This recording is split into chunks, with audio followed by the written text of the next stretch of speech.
All right, hey everybody, welcome to a Free Thinker's Corner, books and more, coming from my house.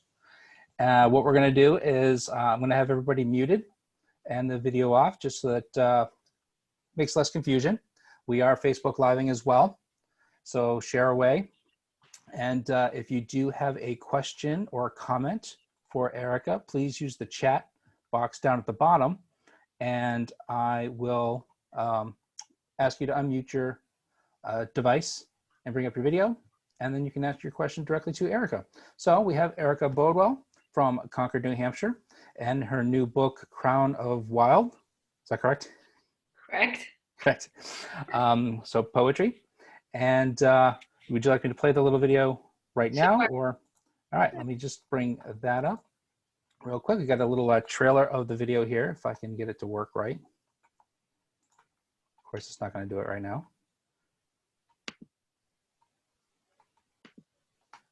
All right, give me just 2 seconds here, bring this up.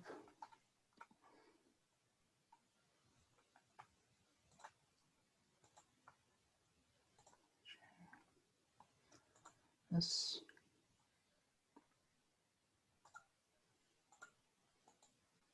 You'd think by now I'd learn how to do this. Here we go.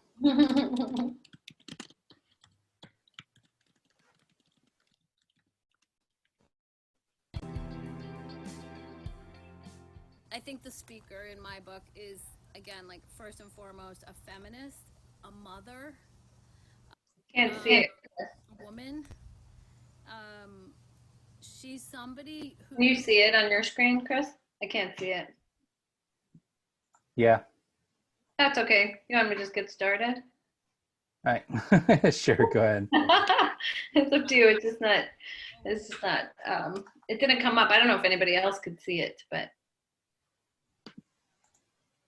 it's okay. Okay, go right ahead. It's all yours. Talk about the book. Hi, everybody. Thanks for coming. It's so, I see all my friends out there. I really appreciate it. Yeah, it's kind of funny because I can't see everyone, but saying hi anyway. So I am going to do, I would say, hi, Emery. I'm going to do I'm going to read about 10 or so poems, and Chris and I were talking. We thought that anybody wants to pop in anytime to ask a question or something, just put it in the chat. We don't have to wait until the end of the reading. And I'm really excited. This is the first reading that I've done for my new book, Crown of Wild. It looks like this is the cover, and while it is COVID and we can't be in person, I'm just so excited that I met up with Chris, the Free Thinker's Corner in Dover, New Hampshire. I went over there on Saturday to sign books. It is the greatest place. It's a bookstore and it's got an art gallery attached, and he's going to be doing stuff downstairs with artist studios and a dark room. So one of the things that has been so great about having a book and having something to promote is that it's getting me so much connected to the community in New Hampshire. And with artist studios and a dark room. Oh, someone needs to mute. Okay. So the first poem that I'm going to read is a poem called Obad, in which I awaken. And an Obad is essentially a morning poem. It's a poem about, I think in this book I probably have 5 or 6 Obads, and they're really part of the speaker's journey in this book to awakening. Obad, in which I awaken. Like a Glock and a dare, a blizzard-stranded Honda, a constellation of bite marks across the collarbone, being lost in the worst neighborhood in Syracuse. Like 36 stitches in a gaping palm, playing quarters with stolies in the Moscow dawn, eyelids stuck shut with slept-in mascara, like leaping from a rusted train trestle, praying to Venus and not the Virgin, dragging a metal detector over morning's fresh sand and pocketing every unearthed thing. What did I think I'd find out there, blindfolded, accepting all suitors, in my long waltz with the night?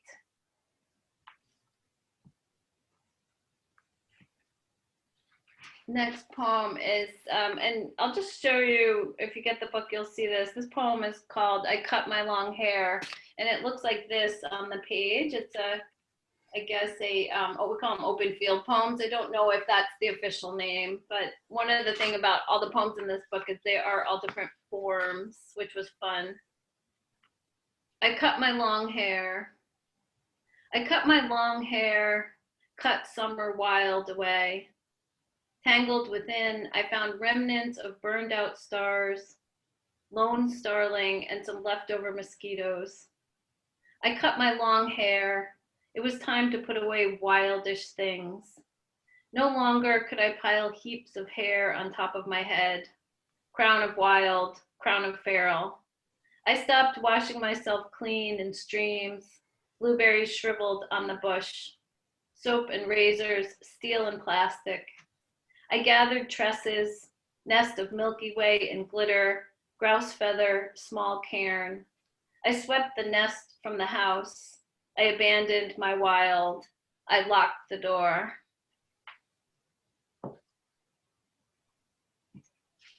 So that poem obviously has the title in it. This next poem, I wish I had it with me. I would show you. I can't remember where it ended up, but it's this poem. I have a picture of me playing my yellow sparkle snare drum. This poem is called Ode to the Yellow Sparkle Snare Drum. Power sparkler, noisemaker, percussive silencer of sisters. I'll stand on tiptoes to pound you, slam you, slap you, tighten your tension rods, snap your snare head. I'll carry sticks hard and long for you. You saved me from the flute and its case like a doll's casket, from tiny boxes of thin reeds that splinter like envy, from white plastic chairs in the wind section. Silver circled dazzler, I'll snap my sticks into the clip screwed to your hoop, slide you into the plush red of your slick hard case, keep you from dust and snakes. Oh, yellow sparkle snare drum, thank you for giving me a reason to walk with weapons. It's very strange to have an audience at the screen. Thanks, Megan. A little feedback, a little clap. Thanks, Emery. So this next poem, if you do read the book, you'll see that there's extensive notes in the back of the book. I really am a person, probably because I'm a science person and a lawyer, I guess, but I love notes. I'm a big notes person, and so there's about 3 pages of notes in the back of the book, and my editors were great about that. They had no issue with it whatsoever. And the note to the next poem I'm going to read, it's called Dear Beauty Editor, and it's based on a column in the Girl Scouting magazine, American Girl, from 1978, when I was about 12 or 13. So I was, my mother and my aunt decided that they were going to be Girl Scout leaders. They were excited about it. It was something they were going to do, and they forced my cousin Jana and me to be in the Girl Scouts so that they could be Girl Scout leaders.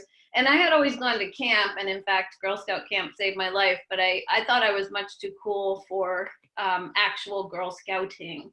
Part of being a Girl Scout in those days meant you got a subscription to this American Girl magazine. And they had a column in that magazine. It was called Dear Beauty Editor.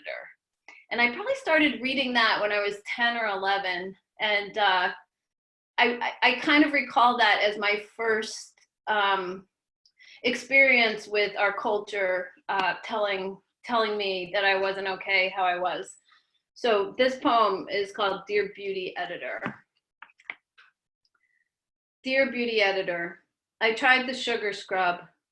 I put a glass jar next to the sink, and every night I scoop crystals into my palm and rub my hands together.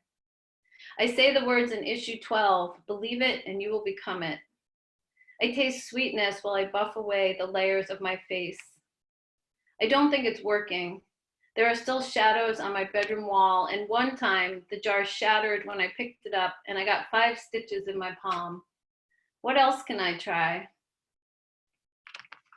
Dear Beauty Editor, don't tell anyone, but even though I'm 11 and a half, I still go to the library every day in the summer. In the morning, I go to swimming lessons in the Hudson River. I passed my advanced swimmer test today. The current was really strong. I know I will be a lifeguard in a few years, and I'll wear a red one piece with high-cut legs, twirl my whistle, and everyone will look at me. But for now, I still go to the library. They let me come in with bare feet and wet hair. I haven't used my curling iron all summer. I know you think I should. The library has an old clawfoot bathtub lined with carpet samples. It's like a padded patchwork quilt. I lie there and read all afternoon. I think the librarian thinks I'm a boy. Dear Beauty Editor, have I told you about the lake? I'm at camp for a month and there are no mirrors here. I hope I still look okay. We sleep in tents on platforms and at night take aluminum canoes out on the water. They are still warm from baking in the sun all day. When I sink down into the canoe's belly, I feel like the sun saved some of its heat just for me. I wanted to tell you that my friend French braided my hair and she said it looked really good. Dear Beauty Editor, I tried to do my hair like you told me to. I tore an old t-shirt into strips. I had your step-by-step instructions. I could not do it. I tried for 3 hours, but the strips kept falling out. Just to let you know, I won't have the windswept at the beach look without more help. I keep trying to take your advice. You know, I don't even care if I'm the best me I can be. I want to be another girl altogether. Do you think I need rag curled hair for sure?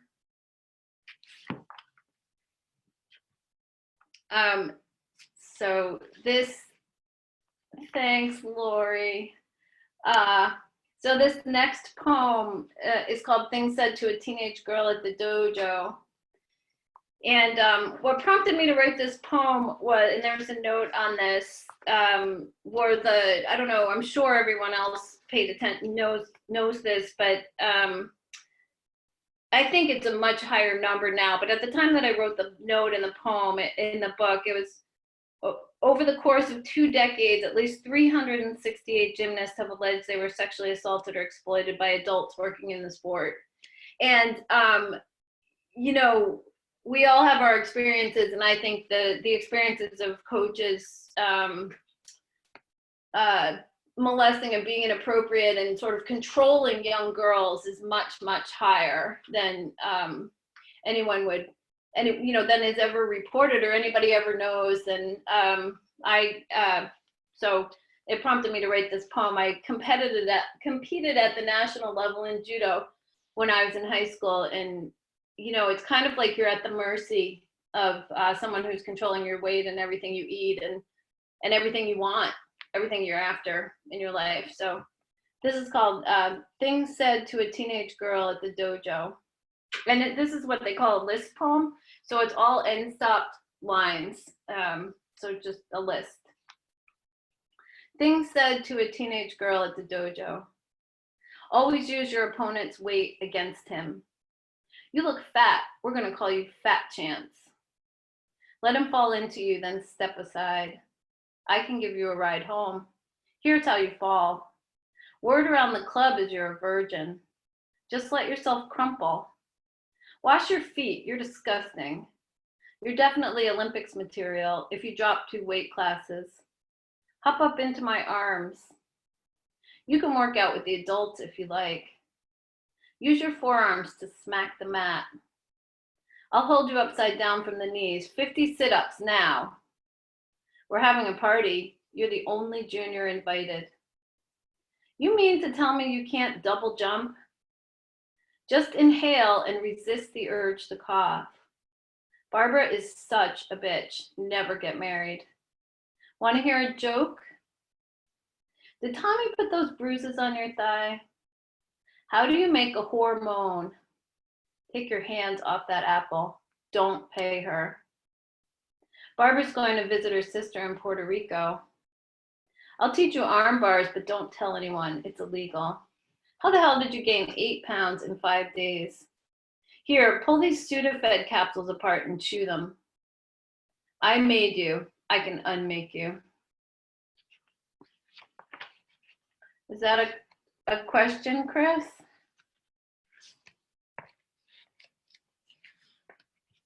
No? Okay. I just see Gail up there.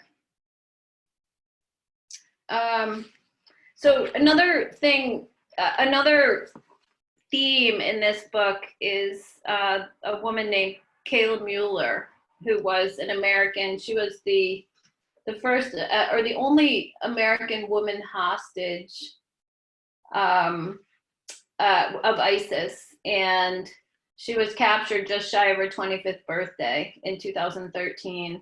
And there's a series of Kayla poems in this book. She sort of is in some ways a twin of the speaker in this book who didn't make it. She actually died a few years after that in a bombing in Syria. But this poem is called Dear Kayla, Did You Sleep? And it's called a pantoum. And a pantoum is a type of form where the first line, all right, I'm going to try to remember this. The first line of the next stanza is the second line of the stanza before, and then it repeats all the way through until the end, and then the last line in the poem is the first line of the poem. Okay, so not that anybody has to like get that, but that's where you'll kind of maybe feel the repetition in the poem. This is called Dear Kayla, Did You Sleep? Kayla, in captivity, did you sleep? Did the pale Aleppo moon track your nights? When the AR-15 nudged you awake, did your God hold your hand? Was it night? When the key turned in the lock, did God open his arms to the girls in their terror? When the bolt slammed into place, did you pull them in close? Did you cradle their fear, Kayla, smooth, tangled hair? Did you pull them in close through long desert days? Did you teach them to French braid, to spell out their names in the dusty desert sand floor? On the night they escaped, did your prayers carry their names to the moon shining cold overhead? The night they escaped, did you choose not to leave? Did you promise the moon you'd stay if she'd light their way?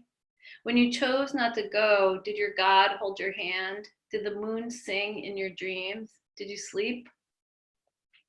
So the other thing about Kayla is these girls, these Syrian girls escaped, and Kayla, they wanted Kayla to go with them, and she refused to go because she was an American, and she said that they would certainly find them if she went with them. And they were later on, I think 60 Minutes, these girls, and they talked all about how Kayla mothered them and how she was taking every single night to the Caliph to be raped, basically. So anyway, sorry this is so heavy, but it is what it is. And I see you, Susan K, and I'm hoping you can breathe out there on the West Coast. I've been thinking about you every single day since the fires started. Good, glad to hear you can breathe. Hopefully when I'm done reading, we can unmute everyone and chat for a minute, Chris. So this next poem is called Obad, in which grace appears. We were damaged, we hurt people.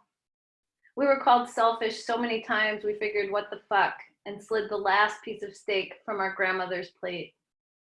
We stole pints of rum raisin even though the raisins thawed and spread like sticky insects on our tongues. We took it out on each other, oldest to youngest, until the dog got a bonnet tied so tight his eyes bugged out. We grew up and left that place, refugees. We acquired husbands, student loans, a penchant for carving letters lightly into our forearms, kittens that kept coming. We left lovers and pickup trucks to race home and open cans scratched under wishbone chins.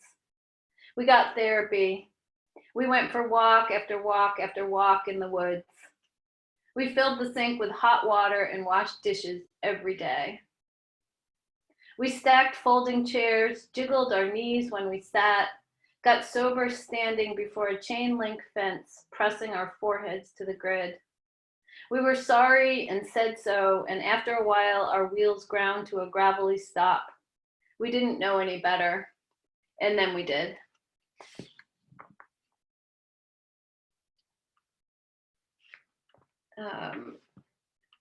The next poem, I'm wondering if I should look at the chat, but hopefully it's everybody. Okay, good, there's questions, but Chris is getting to them. Great. Yeah, for some reason, just real quick to everybody, if you could just, for some reason my thing froze and I got kicked off, and so I just had to relog back in and everything. So the last question I see in the chat is from Susan Anderson 2 minutes ago. So if everybody who had a question prior to time hack of 7:20, throw it back up there again, and then we'll go through in order and bring everybody up one at a time to ask your questions. Sorry about that. I have no idea what happened. Chris, do you want to go with Susan now, or? Sure. Well, yeah, we can go ahead with Susan now. Let's see someone else's face besides mine, shall we? Give me just a second here to bring her up. Yeah, there's something wrong with my thing here, and I don't know if it's because how I had to log back in or what, but let's do this. Let's do this. And Susan, I just asked you to unmute yourself and bring up your video, and there you go. Go ahead and ask your question. And tell us how you are and where you are, Susan. I'm in my bed. Oh my gosh, poor Susan is like in the Can you hear me? Yes. Can you? You okay? Oh my gosh. Okay. Oh gosh, what was my question? It was. It says it almost seems as if the poems help the speaker survive. She carefully steps through danger, almost as if, quote, the wild helps her unseen. Can you speak to this idea? Yeah, I think it's probably the case, right? Like that some of us like my speaker and myself who have had severe trauma find the dance with the danger to be really fun until they almost, until it gets to be too much and they realize that it's dangerous. I think the wild for this speaker evolves into something that's not so dangerous and crazy and chaotic and actually becomes much more nurturing and feminine and safe. But actually, Susan, just because you brought that up, I'm gonna skip my order for a minute, and I want to read a poem that I think speaks to the turn for this speaker when the wild became something that didn't have to kill her, but actually could save her. So this poem is called Child Mother. Some of these poems are hard to read without crying. I think other poets probably go through this, right? Like just some of them, like that Kayla poem. Child Mother. This child who started as autumn leaves blown against the house, paper crane with a secret code folded inside, dream from which I believed I'd awaken untroubled to the old landscape, as easily as setting out milk for stray kittens. This child who emerged from my sliced through womb as flame flickering in a liminal space, threatening to be extinguished.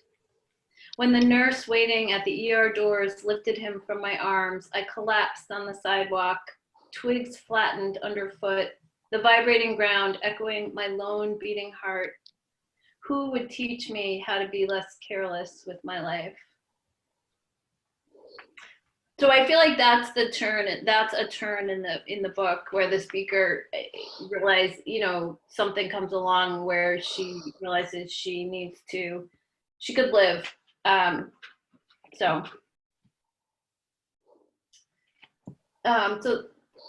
this poem is called, the next poem is called Every Sentient Being. The carcasses have been piling up all fall. Atrophied chipmunk splayed under our kitchen island, mouse belly left in its usual corner of the dining room like a miniature human stomach, House wren dragged in dead and half feathered, a pile of delicate bones that fit in the cup of your hand. A spine, each vertebrae aligned as in life, sits in a puddle spewed by the dog at 4 a.m. onto the rug and not the towel that you, nearsighted and naked, placed under our retching animal. Not eating meat, you say, is a discipline. It's a short hop from flesh to gin, from sobriety to the salty sweet of just a couple margaritas. But lately you've been thinking about hunting. What makes a man a man? This morning, the mouse that skittered around our midnight bedroom lay nestled in the stiff folds of your work pants, dirt crusted from a week of crawling around attics.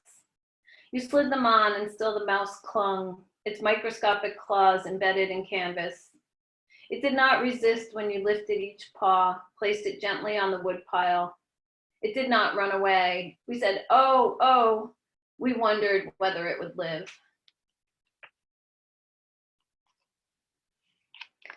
So are we still good with questions? Okay.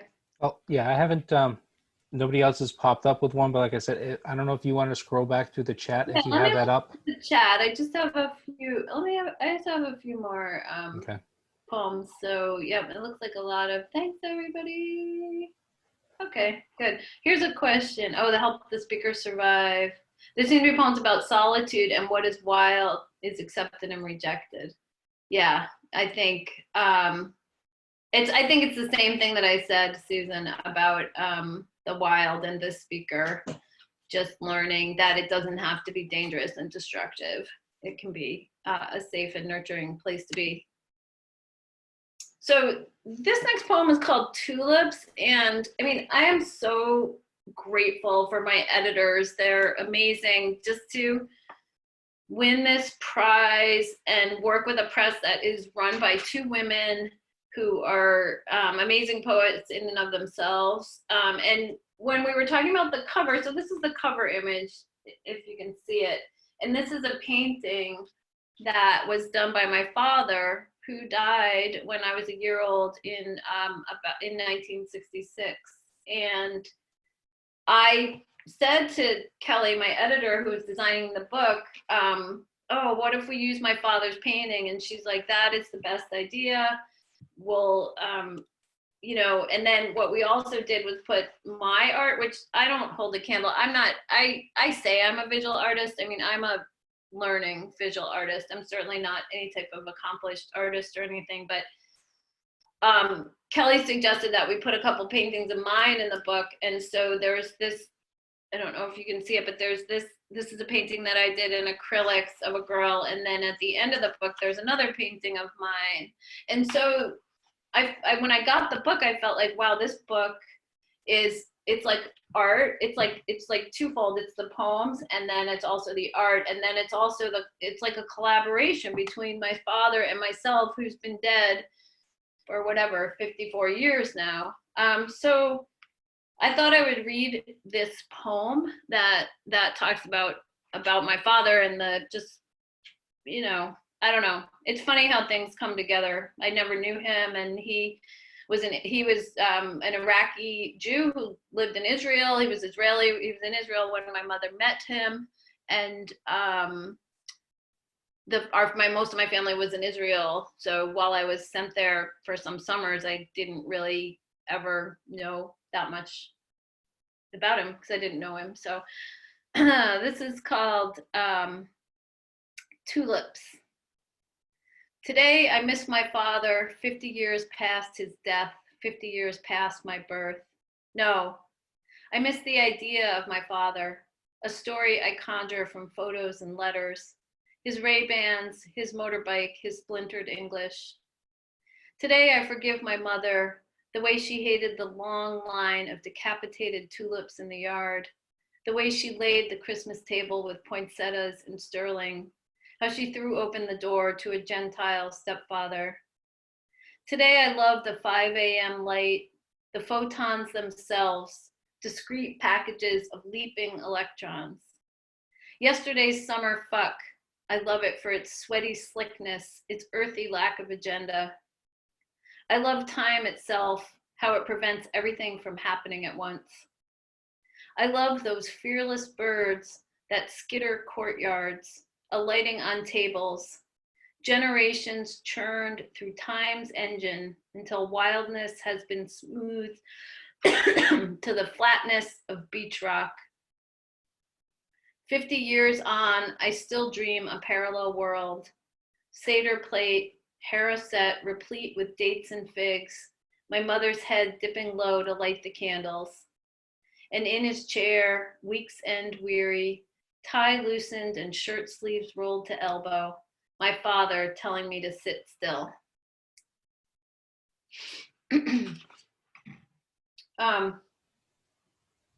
So I just have 3 more poems I thought I would read. So I have 2 new poems, and then one other one from this book. Do you want to take a quick question? Sure. All right. So Susan says, so interesting. You put so much in this book. Each poem is so unlike any other in the book. How long did it take you to work on this with this theme? That's interesting. I think I would say it's about probably about 5 years, 4 or 5 years worth of poems are in here. And you know how it is when you write your first book, it's like the themes emerge. The theme, you write a whole bunch of poems and then you start to put it together into a book. And that's actually what's happening with what I'm working on now. So yeah, I think it was about 4 years of writing before putting the book together, I would say.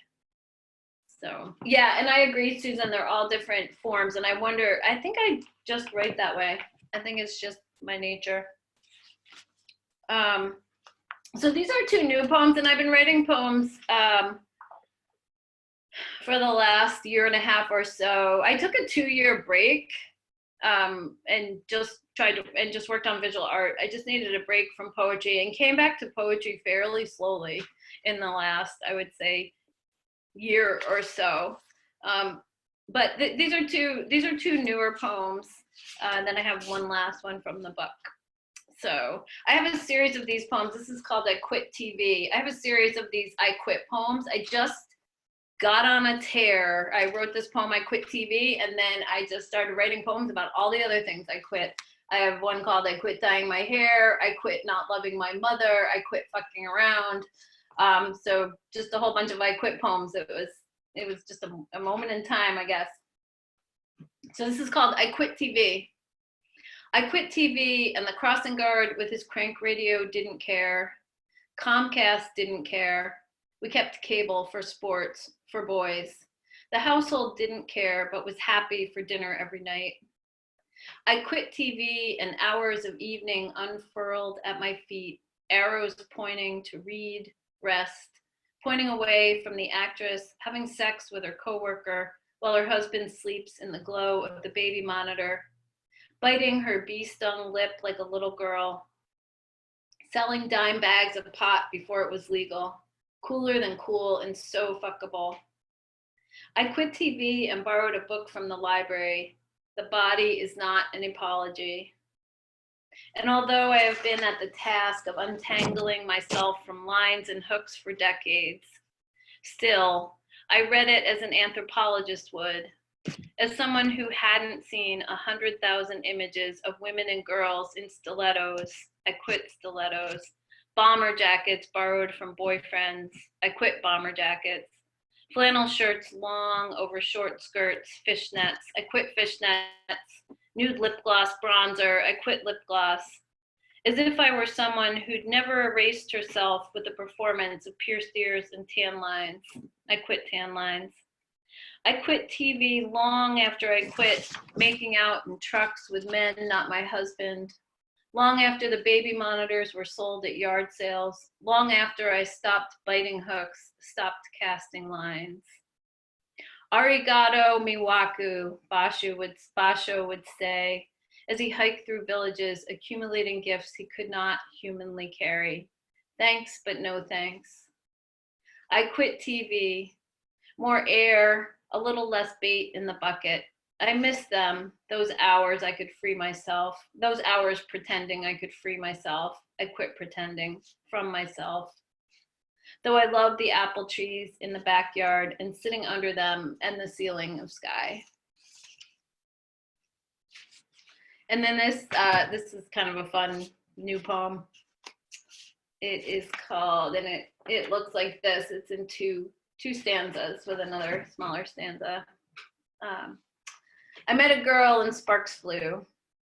I met a girl and sparks flew from her fingertips to my fingertips, ran up my wrists, elbows, followed the blazes of my shoulder blades, then threaded each rib's rung, surf swells of hip flexors, the rise and fall of each quadricep, circled the small coin of each kneecap, then dropped like an anchor to land hard at my Achilles, before climbing each foot's arch, and flowed from my 10 toes back into her toes, wound around the plains of her shins, hills of her calves, followed each hamstring, the abundant rise of cheeks to join at her tailbone into a wide willow-banked river that flowed up her spine to her heart's midline and into her mouth, where it pooled and waited until I leaned across the garden bench, put my hands in her hair, and kissed her there among the lupins.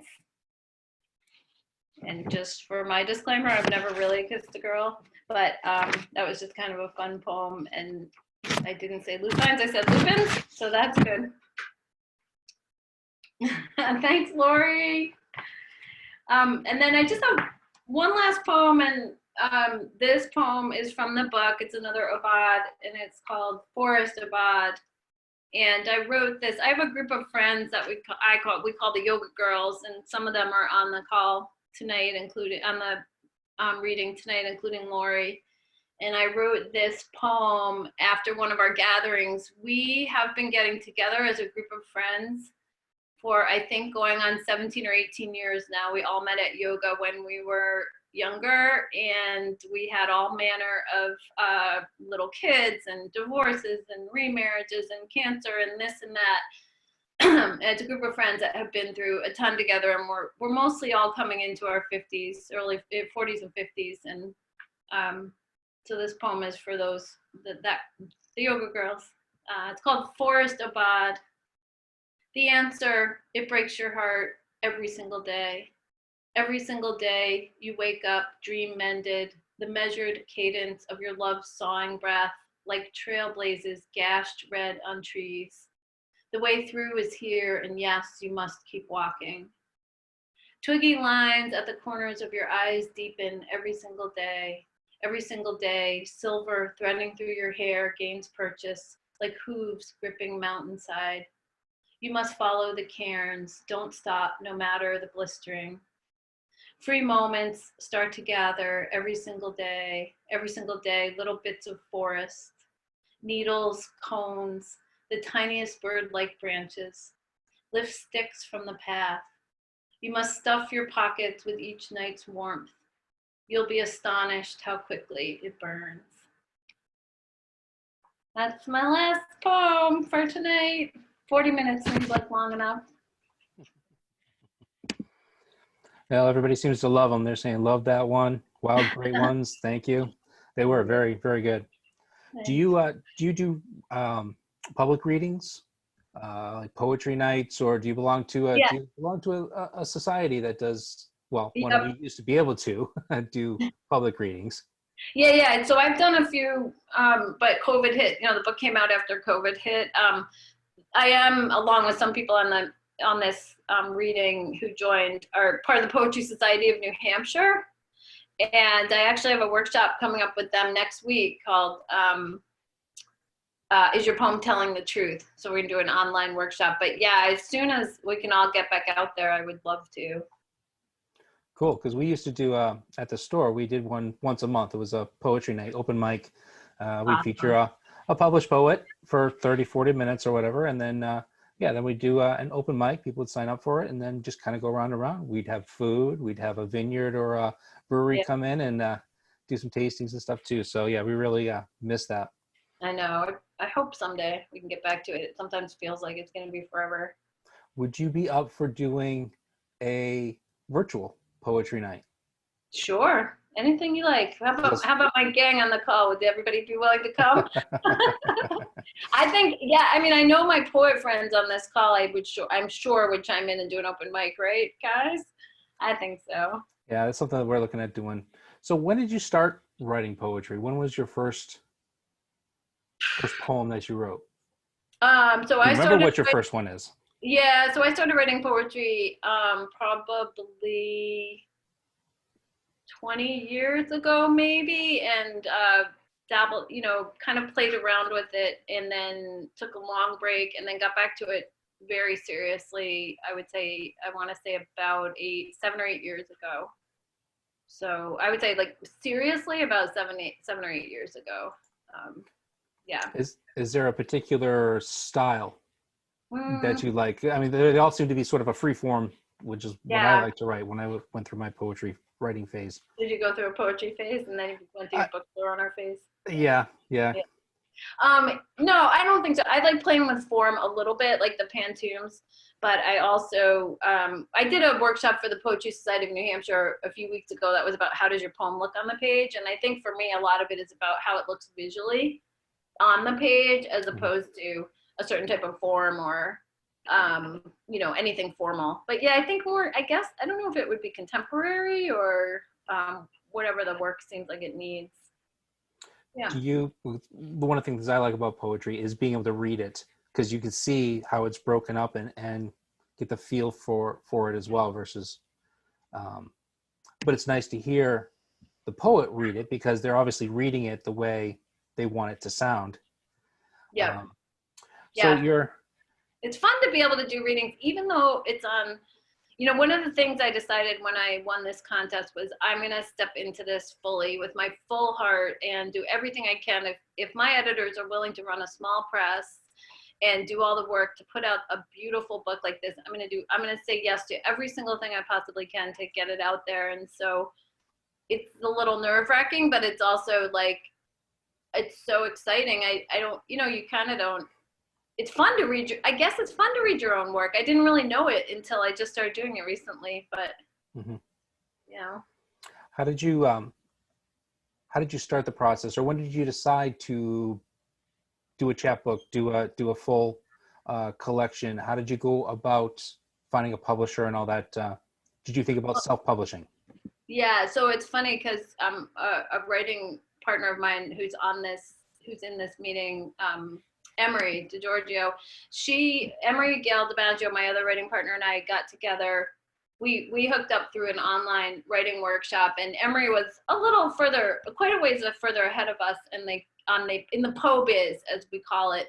And she really taught me everything I know about how to get a book published. And the way you get a book published is you keep working at it. You send your poems out, you send them out over and over again. You get completely used to rejection on a level that I had never experienced before in my life. You just keep at it and go to workshops and keep redoing the book and work with other people, and you just have to be willing to. And people say to me, because I'm a lawyer, I have a day job like everybody else, and people say, how the heck do you write a book? And it's like, what the truth is, I get up at 4:30, 4:45.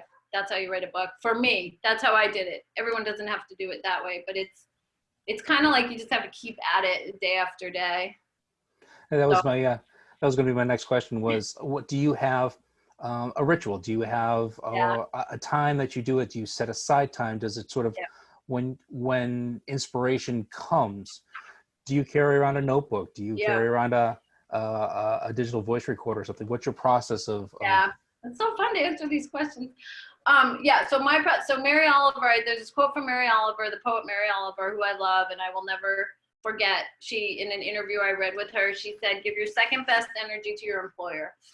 And so I took that to heart.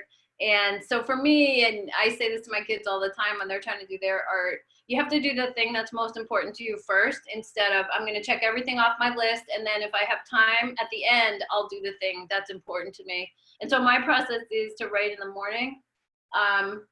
before anybody's up, mostly before the sun rises. And then, like, for example, this weekend, a couple friends and I are going up north to do a poetry workshop weekend. So between the early mornings and some weekends, workshops, residencies, things like that, that's my process. And I do what I do, and it's so old school, it like makes me feel like I'm so old, but I write myself an email when I need to take a note. So I just pull up my email on my phone, my Gmail account, and send myself an email. I'm not even sophisticated enough to do it as a voice memo. But I have a ton of those, and that's just how, yes, and I do it all the time. I'm always taking notes on things. And I have a journal, you know, I always have like a journal that I note things down into, but I'm often just sending myself a quick email if there's an image or something, or I hear something I want to write about. There's a great show. Well, there was a great show that ended a little while ago, sitcom called The Big Bang Theory. Yeah. And one of the characters, Sheldon, one episode, he was writing. He had some sort of theory or something that he was working on. And every time somebody asked him a question, they're like, nope, in the zone. And he would just keep writing. Have you ever been out somewhere and said, nope, leave me alone for a second, I got an idea? Yep. Oh yeah. Oh, for sure. Every writer's done that, right? Just like, give me a minute. Especially my family and the people I work with too. Just like, let me get this down. But I do, like, just like the notes in the book, I'm a huge note taker. I just take notes on everything. And so I don't always feel like, oh, I have to keep it in my head. You know, if I can get it down on paper, I usually remember the thread of, you know, what I was doing. So you kind of alluded to it in the last question there, the last statement, and it's on your bio, on your website page, that your day job is you're an attorney. Yeah. How has that ever worked its way? Well, like taking notes, does that help in the note-taking process? Does it, has any of your cases or things that you're working on kind of worked their way into some of your poems? It's like, or even your paintings? I like to say I don't identify as a lawyer, but I'm grateful to have a day job. I think it's more, it sometimes feel like I want to keep the two parts of myself separate, truthfully. So it's more like, it feels like worlds collide. Like someone sent me an email today that is somebody that works at my work that I don't really know that very well. I work in the corporate environment, and she's like, I love your book. And I went out and got it. And I was just like, but then I said, nope, joining in, you know, like I didn't do this. So I think I've always wanted to keep the two worlds separate, but I think I'm also learning, Chris, is you can't keep the parts of yourself separate. They have to integrate. You have to accept, you know, I can't be a lawyer for 30 years and pretend I'm not a lawyer, right? So I can't be a poet over here and a lawyer over here. I have to be willing to just be authentically who I am, and that includes, you know, all of it. So, but there's nothing, I wouldn't particularly say there's anything from my work world that comes into my poetry too much, maybe here and there, and it's usually of the, well, yeah, so here and there, but not so much. How does your visual arts play into your poetry, or even the other way around?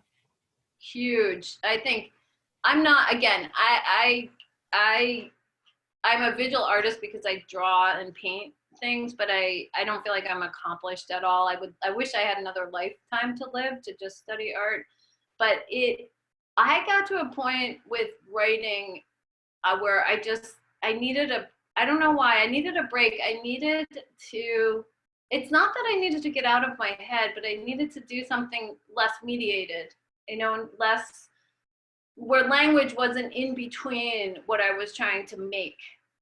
And I just started taking drawing classes and art classes, and it was like it washed me clean of all my, I don't know what, fears, or all my rejection, and all the ways I thought that it was an echo chamber, and all the things that I thought about my work. And now I feel like it's an amazing thing to work in two mediums. I love it so much. I love the way the poems and the art talks to each other. They echo each other. Drawing is so, another just interesting thing is I'm left-handed, so I write with my left hand. but I draw with my right hand. I don't know why.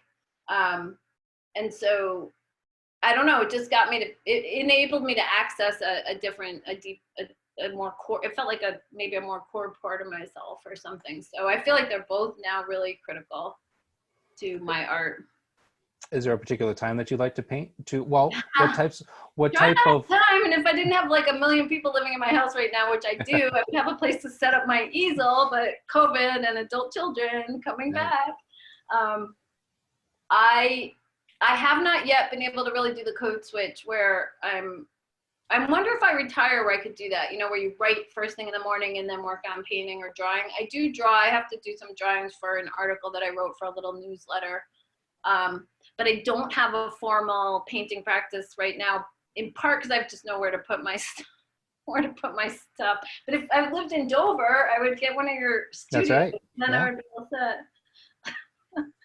What do you like to do better? What do you like? Do you have a preference between I don't drawing? I love drawing. I love drawing so much, but I did a draft of a poem this morning. I love equally. I think they're about the same, I would say. Different parts of my reading. We had one artist, or two artists actually, come in to put their stuff up in the store a while ago, and one did the photograph and the other one did watercolor of interpretation of the photograph. Have you done that with a poem and a piece of art? You said, you know, this is a great poem, I want to make this visual. I haven't done that yet, but I do want to do that, and I want to do that probably more abstract or collage. And what I imagine is taking the poem on the page, taking the letters on the page, you know, taking the text and incorporating that into visual art. If I could kind of get the bandwidth. And I mean, I should say I bought a beautiful piece of art. It was wax. It was some wax. The artist made at your store. Yep. Yep, I have it right over there. I should but yeah. Yeah, I think it's melted wax mixed with oil paints, I think. Yeah, so cool. Yeah. So do you draw with pencil, charcoal? Yeah. Yeah. Pencil, charcoal. I like ink wash, pen and ink wash. I've only that's right, Alexandra said it's true. I do. I have a photo so Alexandra, who is my colleague and friend, there's this incredible photograph of her walking down the street in Cuba. And I started painting it, and it is stuck. It has been stuck since COVID at the Kimball Jenkins estate down the road, the studio where I was painting. So I have to go back and get it, and then I can start again. So yeah, yes, charcoals, pen and ink. Charcoals I love, pencil, and then I have not done oil paint, which I would like to do. But I paint in acrylic, which is really good for someone like me because it washes off. So, but it does dry fast. So, you know, there's that. And you said you were going to do pen and ink. I love pen and ink. So you mentioned digital. You're going to do digital? No. I mean, I said acrylics. I have played around with Photoshop and digital imaging years ago, but I don't have a setup for that at all. I think that if I had all the time in the world, I would want it. My next thing I'd really want to learn would be print. I would love to learn printmaking. And I think I will. I mean, I want to do that if the world opens up again.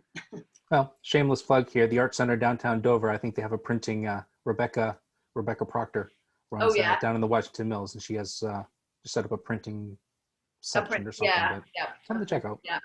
So, yeah, our daughter is going to Montserrat College of Art for. Nice. Originally, yeah, she's really excited. She's a sophomore this year, and she was originally going for ceramics, which she loves doing. Yep. And then she fell in love with photography, but at the same time, she had to do some of the other 2D art, and she's just absolutely fantastic with charcoal that she never knew that. I love charcoals. They're great.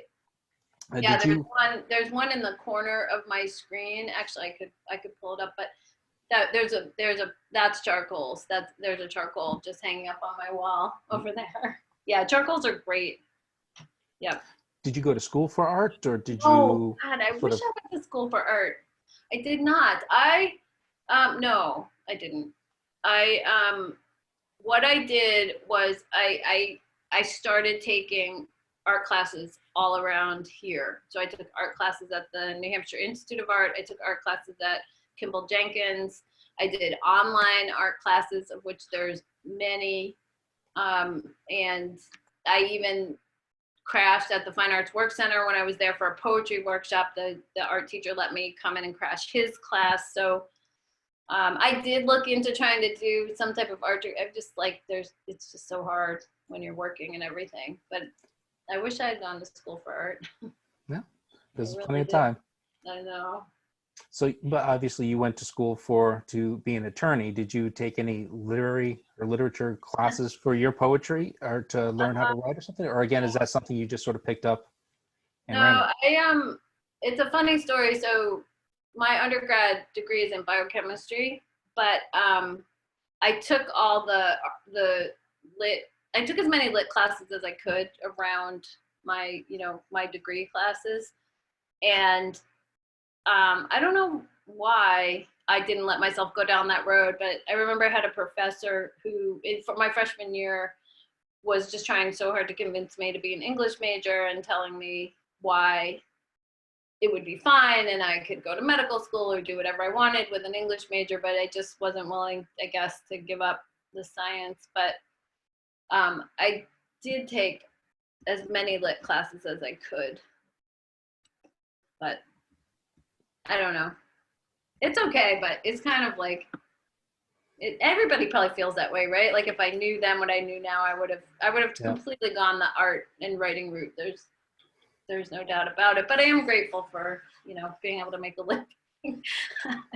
So there's a lot of trial and error as far as your. Yeah, it's a lot of self-taught. Like I joke around with my poet friends that it's like a self-conducted MFA, right? It's just like there's so much out there in terms of workshops and classes and things like that. I mean, and just learning with other writing partners.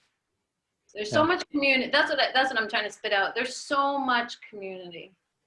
Yeah, we had so much. Yeah.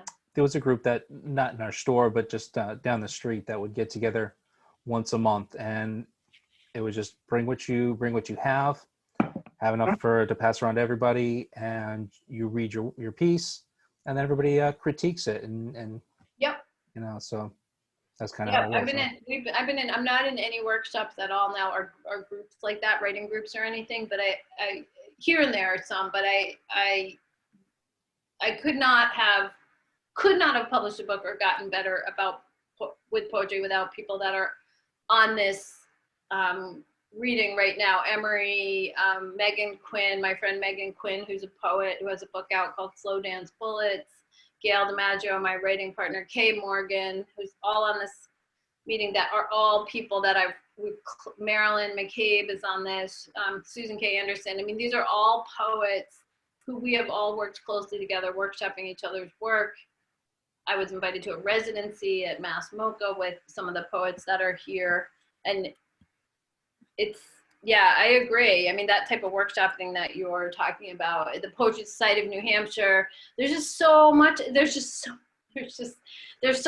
there, and that's the thing about art.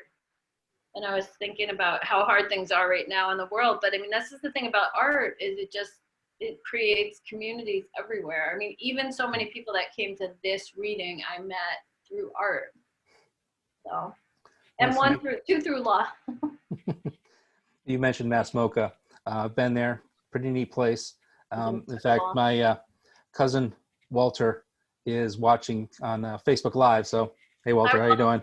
And he lives in. Watching that we need to know about. We need to. He lives in North Adams. Oh, nice. Mass MoCA is. So, my daughters took a field trip there. So yeah, I'm very familiar with North Adams and been to Mass MoCA a few times. I mean, I was lucky enough to be invited to be part of this group called the Boiler House Poets, and a couple of them are on this meeting, and they go to Mass MoCA for a week every October and stay there and do a residency, and you get a studio, an apartment, you get your lunch every day, and free reign of the museum. And that was incredible, that experience for me. I'd never done a residency before. It was incredible to just get up every day and go to a studio and work. Nice. And I was so lucky. They've been getting together for, I think, 5 or 6 years, but I got invited at the last minute. So. Nice, nice. Let's switch gears a little bit from creating to watching, listening. Who is your favorite poet? What do you like to read? Oh my God, who's my favorite poet? So many. I'm trying to think who I can write. Let me look at who I have here. So I have this Sarah Vapp. I have a poet named Sarah Vapp. She wrote this book, Winter. I like, who's over here? Ross Gay is a poet I think people know about, mostly contemporary poets. I just learned about this poet, Austin Smith, who publishes with Princeton. Thomas Transtromer, who was in my the poem, one of the poems that I read, I think, maybe not.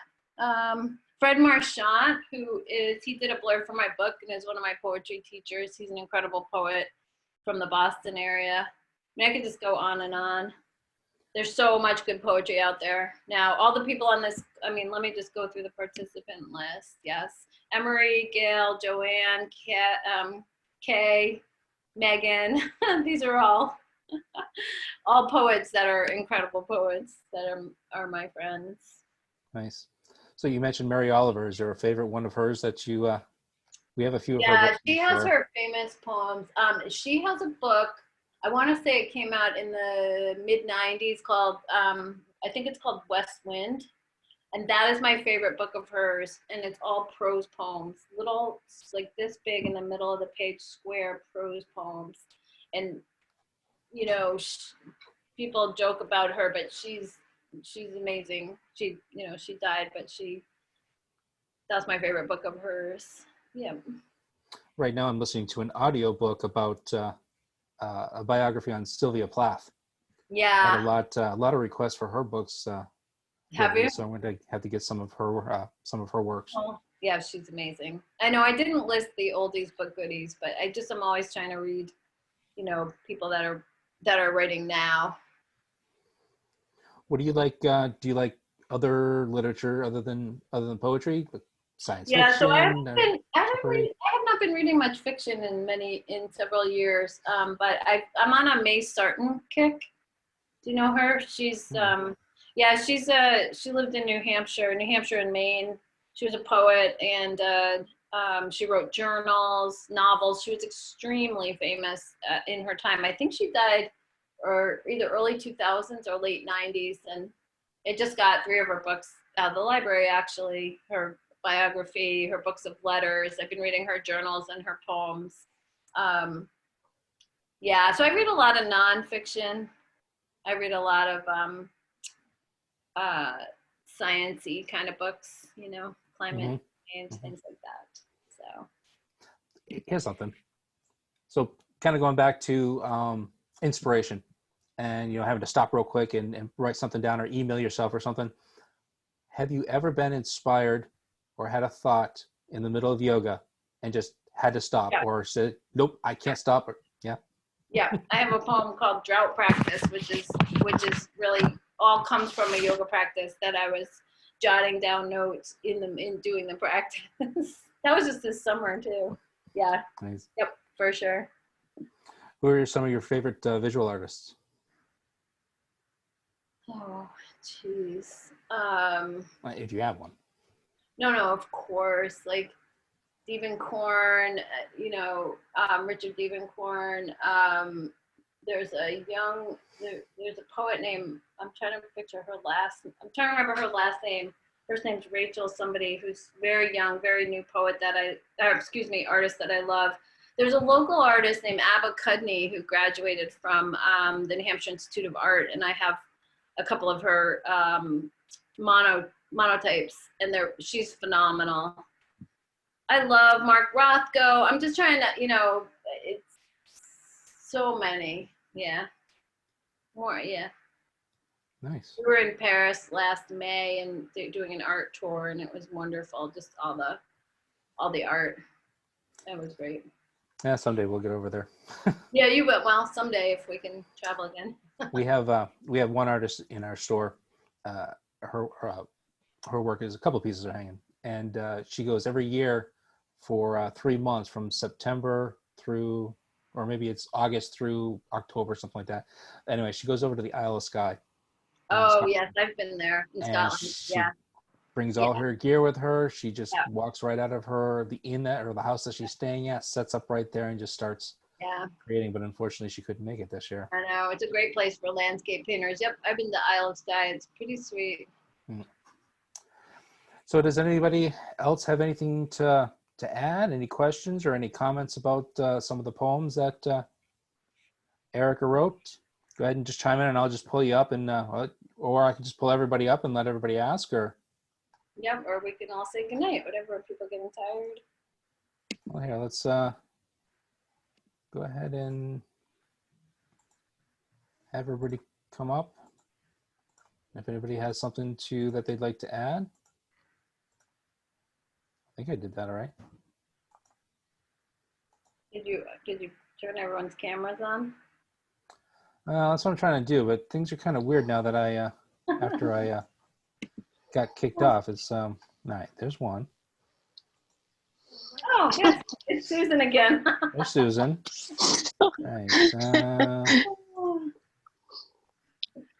I don't know, I think it's getting late. This is cruel. It's okay. Are you still in the hotel? No, at home. Okay, good.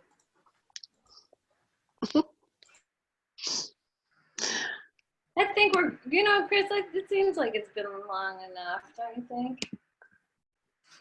I know people are getting tired. Whoops, there we go. I muted myself. Look at that. Oh, you made Yep, so it looks like a lot of people are ready to go. So, yeah. if you want to say goodnight, let me just a quick thank you to everybody for coming. There are signed copies in our store at a Free Thinker's Corner in Dover. It's right on Central Ave. And of course, we have a lot of great books, a lot of great art. We're going to start opening up our gallery. We have call to artists right now as well. So it's all on our website. Go to the gallery section on our website, freethinkerscorner.com, and for submission requirements.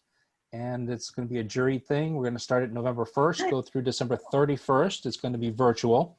And then we'll do in person as well, halfway through the month to halfway through December, in person by appointment only. So we've got that going on. Cool. Anything else? You got Gibson's coming up on Saturday, right?